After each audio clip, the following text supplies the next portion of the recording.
Coordination committee of Muslim അസോസിയേഷൻസിന്റെ ആഭിമുഖ്യത്തിൽ ഇസ്ലാമും തീവ്രവാദവും എന്ന വിഷയത്തിൽ സംഘടിപ്പിക്കുന്ന 2 മാസക്കാലത്തെ പ്രചരണ ക്യാമ്പയിനാണ് ഉദ്ഘാടനം ചെയ്യപ്പെട്ടത്.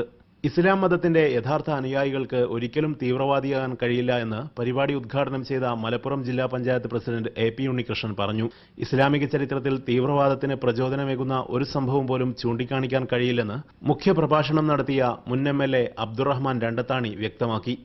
ബഹ്റൈനിലെ സാമൂഹിക സാംസ്കാരിക രംഗങ്ങളിൽ പ്രവർത്തിക്കുന്ന പ്രമുഖർ പങ്കെടുത്ത പരിപാടി തീവ്രവാദത്തിനെതിരെ രാജ്യത്തെ മുസ്ലിം സംഘടനകളുടെ ഐക്യവേദി കൂടിയായി മാറി.